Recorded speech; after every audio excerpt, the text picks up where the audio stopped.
إن هذا القرآن يهدي للتي هي أقوم ويبشر المؤمنين الذين يعملون الصالحات أن لهم أجرا كبيرا. قرآني نبض حياتي، قرآني طهر ذاتي، قرآني عصمة أمري، قرآني طوق نجاتي، قرآني طوق نجاتي. الحمد لله نحمده ونستعينه ونستغفره ونؤمن به ونتوكل عليه ونعوذ بالله من شرور أنفسنا ومن سيئات أعمالنا، من يهده الله فلا مضل له ومن يضلل فلا هادي له، ونشهد أن لا إله إلا الله وحده لا شريك له، ونشهد أن سيدنا ومولانا محمدا عبده ورسوله، اما بعد. معزز ناظرین، پروگرام اعجاز القرآن کے ساتھ عبدالخالق ہمدرد آپ کی خدمت میں حاضر ہے. اس سلسلے کے پروگراموں میں ہم آپ کے سامنے قرآن کریم کے معجزہ ہونے کے کچھ پہلوؤں کی وضاحت کرنے کی کوشش کر رہے ہیں کہ قرآن کریم کتاب ہدایت ہے اور یہ نبی کریم صلی اللہ علیہ وسلم کا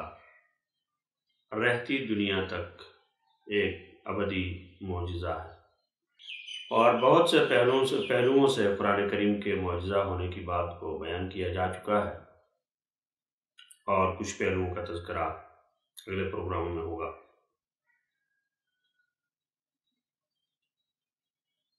تو قرآن کریم کے معجزہ ہونے کا ایک پہلو یہ ہے کہ اس نے غیب کی خبریں دی ہیں، اور وہ خبریں ہو بہو، وہ واقعات ہو بہو اسی طرح سے ہوئے جس طرح قرآن کریم نے بتایا.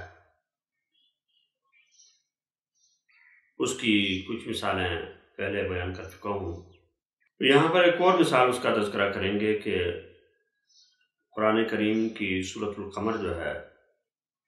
یہ مکہ میں نازل ہوئی، اور اس میں اللہ تعالیٰ نے خبر دی. اعوذ باللہ من الشیطان الرجیم، بسم اللہ الرحمن الرحیم. ام یقولون نحن جمیع منتصر سیہزم الجمع ویولون الدبر بل الساعة موعدهم والساعة ادہی وامر. صدق اللہ العظیم. قرآن کریم یہ کہتا ہے کہ کیا یہ لوگ یہ کہتے ہیں کہ ہم سب کے سب فتح یاب ہوں گے؟ سیہزم الجمع ویولون الدبر، اور اس گروہ کو اور ان کے اکٹھ کو شکست ہوگی اور وہ پیٹھ پھیر کر بھاگیں گے. اور حضرت ابن عباس رضی اللہ تعالیٰ فرماتے ہیں کہ یہ آیت جو ہے وہ بدر سے 7 سال پہلے نازل ہوئی. واقعہ بدر جو ہے سن 2 ہجری میں ہوا، اور مکہ میں جس وقت یہ آیات نازل ہو رہی ہیں اس وقت مسلمانوں کو جہاد کا حکم بھی نہیں ہوا. ابھی جہاد کا حکم بھی نہیں آیا، اور مسلمان جو ہے وہ انتہائی ضعف اور کمزوری کی حالت میں ہے. اور ان حالات میں قرآن کریم یہ کہہ رہا ہے کہ سیہزم الجمع ویولون الدبر، کہ ان کو شکست ہوگی اور وہ پیٹھ پھیر کر بھاگیں گے. اب اس وقت جو ہے نا یہ بات سمجھ میں نہیں آ رہی تھی کہ یہ کون سی شکست کی بات ہو رہی ہے اور کون سی فتح کی بات ہو رہی ہے، کیونکہ بظاہر کفار کے شکست کے اسباب جو ہے مفقود ہیں کہ ان کو غلبہ ہے، اور پورا علاقہ ان کے قبضے میں ہے، اور حکومت جو کچھ تھی وہ ان کے پاس ہے، وسائل ان کے پاس ہے. اور دوسری طرف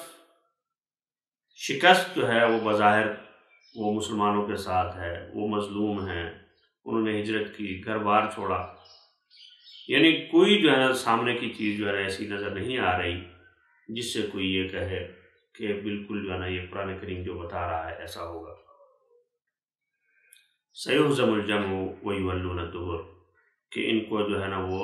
شکست ہوگی اور پیٹھ پھیر کر بھاگیں گے. چنانچہ اس کے بعد ہجرت ہو گئی، سارے مسلمان جو ہے وہ مدینہ چلے گئے، اور اگر بدر سے 7 سال پہلے کی بات ہو رہی ہے تو 7 سال پہلے یہ آیات اتری، اور اس کے بعد بدر کا میدان سجا۔ تو بدر کے میدان میں آپ دیکھتے ہیں کہ مسلمانوں کے پاس وہی قسم کرسی کی حالت ہے، وسائل بالکل نہیں ہیں، جنگی ساز و سامان اور عسکری طاقت کچھ بھی نہیں ہے، کہ 313 یا 314 آدمی ایک طرف ہیں اور دوسری طرف کیل کانٹے سے لیس 1000 کی فوج ہے۔ اور بدر کا میدان جب سجا تو اس میں کیا ہوا وہ آپ سب جانتے ہیں کہ اللہ تعالیٰ نے کافروں کو شکست دی اور مسلمانوں کو پہلی فتح نصیب ہوئی۔ تو حضرت عمر رضی اللہ تعالیٰ عنہ نے بدر کے دن حضرت نبی کریم صلی اللہ علیہ وسلم کو دیکھا کہ آپ اس آیت کی تلاوت فرما رہے ہیں، اور فرمایا سیہزم الجمع ویولون الدبر، کہ ان کی جو اکٹھ ہے، ان کی جو فوج ہے، اس کو جو ہے وہ شکست ہوگی اور وہ پیٹ کے پھیر کر بھاگیں گے۔ سب نے دیکھا کہ کفار کا لشکر جو ان میں سے کٹ گئے وہ کٹ گئے، جو باقی رہے وہ بھاگ گئے۔ یہ قرآن کریم ہے جس نے غیب کی خبر دی، اور وہ خبر ہو اسی طرح سے پوری ہوئی جیسے قرآن کریم نے بتایا تھا۔ اسی طرح سے اور بہت سارے واقعات ہیں کہ قرآن کریم نے ارشاد فرمایا اور خبر دی کہ وعد اللہ الذین آمنوا منکم وعملوا الصالحات لیستخلفنہم فی الارض کما استخلف الذین من قبلہم ولیمکنن لہم دینہم الذی ارتضی لہم ولیبدلنہم من بعد خوفہم امنا۔ یہ آیات اتری، اور اسی طرح اس سے پہلے دوسری جو ہے ان آیات میں قرآن کریم نے یہ بتایا کہ اللہ تعالیٰ نے مومنوں سے وعدہ کر رکھا ہے، تم میں سے جو نیک اعمال کرتے ہیں اور ایمان لاتے ہیں، کہ ان کو ضرور زمین کے اوپر اپنا خلیفہ بنائے گا۔ لَيَسْتَخْلِفَنَّهُمْ فِي الْأَرْضِ، ان کو زمین میں خلیفہ بنائے گا۔ كَمَا اسْتَخْلَفَ الَّذِينَ مِن قَبْلِهِمْ، جیسے کہ ان سے پہلے لوگوں کو بنایا تھا۔ وَلَيُمَكِّنَنَّ لَهُمْ دِينَهُمُ الَّذِي ارْتَضَىٰ لَهُمْ، اور ان کے لیے جس دین کو پسند کیا ہے اس کو زمین میں تمکین دے گا۔ وَلَيُبَدِّلَنَّهُمْ مِن بَعْدِ خَوْفِهِمْ أَمْنًا، اور ان کے خوف کو امن سے بدل دے گا، ضرور بدلے گا۔ وَلَيُبَدِّلَنَّ، یبدلن یہاں پہ عربی کے لحاظ سے یہ نون ثقیلہ اور لام تاکید کے ساتھ قرآن کریم یہ کہہ رہا ہے کہ ضرور ان کے خوف کو امن سے بدلے گا۔ یہ خبر جو ہے وہ دی جا رہی ہے، اور سورہ نور میں، اور مدینہ میں ہے، مسلمانوں کی حکومت صرف مدینہ کے اندر ہے، اور ان کا جو خوف ہے وہ کسی حد تک زائل ہے، لیکن ابھی تک عرب کے سارے قبائل اور دائیں بائیں جو ہیں جتنے قبائل ہیں وہ اسی طرح سے بٹے ہوئے ہیں، کچھ مسلمانوں کے ساتھ ہیں، کچھ جو ہے وہ قریش کے ساتھ ہیں، لیکن قرآن کریم نے کہا کہ ان کو ضرور اللہ تعالیٰ جو ہے وہ تمکین دے گا، زمین میں خلیفہ بنائے گا۔ اور یہ کیسے پورا ہوا وہ آپ کے سامنے ہے کہ قرآن کریم نے جب یہ بتایا، اور اس کے بعد نبی کریم صلی اللہ علیہ وسلم کی حیات طیبہ میں ہی جزیرہ عرب کا اکثر حصہ جو ہے وہ مسلمانوں کے زیر نگین آ گیا، اور اس کے بعد حضرت ابوبکر، حضرت عمر، حضرت عثمان کے زمانے تک اور حضرت علی رضی اللہ عنہ کے زمانے تک سارے کا سارا جزیرہ عرب وہ فتح ہو گیا، اور 1 صدی کا عرصہ گزرنے سے پہلے ایک طرف مسلمان مراکش میں تھے بحر ظلمات کے پاس، اور دوسری طرف ان کے گھوڑے چین میں دوڑ رہے تھے۔ مغرب سے لے کر مشرق تک کا یہ سارا علاقہ وہ مسلمانوں کے زیر نگین آ چکا تھا۔ یہ تمکین فی الارض، اور قرآن کریم نے دوسری جگہ جیسے ارشاد فرمایا کہ اللہ تعالیٰ نے اس دین کو وَالَّذِي أَرْسَلَ رَسُولَهُ بِالْهُدَى وَدِينِ الْحَقِّ لِيُظْهِرَهُ عَلَى الدِّينِ كُلِّهِ وَلَوْ كَرِهَ الْمُشْرِكُونَ، کہ وہی ہے اللہ وہ ذات ہے جس نے اپنے رسول کو بھیجا ہے ہدایت دے کر اور دین حق دے کر، تاکہ اس کو تمام ادیان کے اوپر جو ہے وہ غالب کرے، ولو کرہ المشرکون، اگرچہ یہ بات مشرکوں کو اچھی نہیں لگتی۔ تو یہ قرآن کریم کی پیشن گوئی ہے کہ مسلمانوں کو غلبہ ہوگا۔ اور اس وقت کی جو صورتحال تھی، اس صورتحال کے اندر اگر آپ اس کو دیکھیں تو یہ بات ناقابل فہم ہے کہ روم کی سلطنت کہاں جائے گی، ایران کی سلطنت کہاں جائے گی، اور کس طرح سے فتح ہوگی۔ اور آپ کے علم میں ہوگا کہ جیسے غزوہ خندق کے موقع پر خندق جب کھودی جا رہی مدینے کے گرد اور اس میں ایک پتھر آیا، صحابہ کرام نے بڑی کوشش کی اس کو توڑنے کی، لیکن وہ نہیں ٹوٹ سکا، تو آپ صلی اللہ علیہ وسلم جو ہے وہ خود تشریف لے گئے، اس کے اوپر کدال ماری، اس سے ایک چنگاری اڑی، تو آپ نے فرمایا کہ اس میں مجھے کسریٰ کے جو ہے نا محل جو ہے نا ٹوٹتا ہوا نظر آ رہا ہے۔ پھر کدال ماری اور فرمایا کہ مجھے قیصر کا جو ہے نا وہ اس کی حکومت اور اس کے جو ہے نا محل ٹوٹتے ہوئے نظر آ رہا ہے۔ جو منافقین تھے وہ کہنے لگے کہ عجیب بات ہے کہ ادھر خندق کھودی جا رہی ہے، خوف کی یہ حالت ہے کہ باہر سے لوگ آئیں گے، مدینے کے اوپر حملہ آور ہو جائیں گے اور جنگ میں پتہ نہیں فتح کس کی ہوتی ہے۔ اور دوسری طرف مسلمانوں کی جو اپنی حالت ہے وہ یہ ہے کہ ان کے پاس کھانے پینے کو کچھ نہیں ہے، پیڑ کے اوپر پتھر باندھ کے جو خندق کھود رہے ہیں، اور ان کا نبی یہ کہہ رہا ہے کہ کسریٰ کا فتح ہو گیا، اور اسی طرح سے جو ہے وہ اس کا کیا کہتے ہیں شام اور ہرقل کی حکومت جو ہے نا وہ فتح ہو گئی ہے۔ یہ کیسے ہو گئی؟ لیکن اللہ تعالیٰ نے وہ کر کے دکھایا۔ اور جو سراقہ بن مالک رضی اللہ تعالیٰ عنہ کا واقعہ جو ہے نا وہ بھی آپ جانتے ہوں گے کہ جب نبی کریم صلی اللہ علیہ وسلم کا اس نے پیچھا کیا ہجرت کے موقع پر، تو آپ صلی اللہ علیہ وسلم نے سراقہ سے کہا کہ سراقہ میں تیرے ہاتھوں میں کسریٰ کے کنگن دیکھ رہا ہوں، تیرے ہاتھوں میں کسریٰ کے کنگن دیکھ رہا ہوں۔ چنانچہ جب ایران فتح ہوا تو کسریٰ کے محل سے جو غنیمت آئی، وہاں سے جو مسلمان سپہ سالار تھے انہوں نے سامان بھیجا، اور سامان کے ساتھ وہ جو کنگن تھے اس کے وہ الگ سے بھیجے، اور جب مدینہ پہنچے، سامان پہنچا،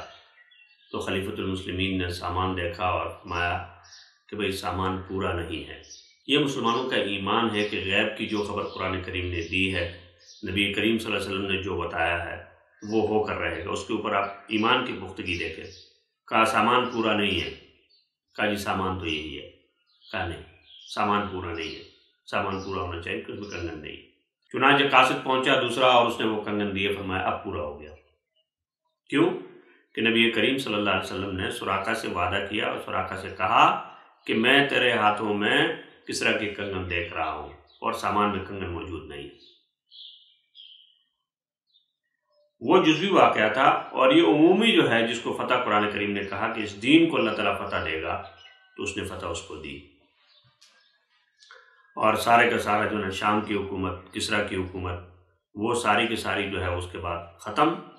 اور مسلمانوں کے جھنڈے ایک طرف مراکش میں بحر ظلمات میں لہرا رہے، اور دوسری طرف جو ہے وہ قتیبہ بن مسلم جو ہے وہ مسلمانوں کا لشکر لے کر چین تک پہنچے۔ اور یہ جو مشرقی ترکستان کا علاقہ جس کو آج کل سنکیانگ کہتے ہیں، یہ اسی زمانے کی فتح ہے۔ تو آپ اندازہ لگائیے کہ قرآن کریم کا اس سے بڑا اور کیا معجزہ ہوگا کہ اس نے واقعہ ہونے سے پہلے اور حالات کے بالکل الٹ ہونے کے وقت ایک خبر دی، اور اللہ تعالیٰ نے اس کو سچ کر دکھایا۔ یہ قرآن کریم کا معجزہ ہے۔ اور قرآن کریم نے جو غیب کی خبر دی وہ ہو بہو اسی طرح سے ہو کر رہی جس طرح سے اس نے بتایا تھا۔ اور ساتھ میں قرآن کریم نے کیا فرمایا، وَلَوْ كَرِهَ الْمُشْرِكُونَ، اگرچہ یہ بات جو ہے نا ان کو مشرکوں کو اچھی نہ لگے، ان کو اچھی نہیں لگے گی، لیکن قرآن کریم نے اپنا وعدہ پورا کیا، اور اللہ تعالیٰ نے مسلمانوں کو وہ حکومت دے کر دکھا دی جس کا کبھی تصور بھی نہیں ہو سکتا تھا۔ یہ ہے قرآن کریم کا اعجاز اور قرآن کریم کی سچائی۔ اور اس سچائی کو صرف ایمان والوں نے نہیں بلکہ ایمان والوں سے پہلے اس کے منکرین نے اور قرآن کریم کو نہ ماننے والوں نے تسلیم کیا کہ واقعی قرآن کریم نے خبر دی تھی اور وہ خبر پوری ہو کر رہی۔ اللہ تعالیٰ ہم سب کو قرآن کریم کے اوپر یقین کو مزید پختہ کرنے کی توفیق عطا فرمائے، اور قرآن کریم کے ارشادات سے مستفید اور ان سے فائدہ اٹھانے کی توفیق عطا فرمائے۔ وآخر دعوانا الحمدللہ رب العالمین۔ إن هذا القرآن يهدي للتي هي أقوم ويبشر المؤمنين الذين يعملون الصالحات أن لهم أجرا كبيرا. قرآني نبض حياتي، قرآني طهر ذاتي، قرآني عصمة أمري، قرآني طوق نجاتي، قرآني طوق نجاتي.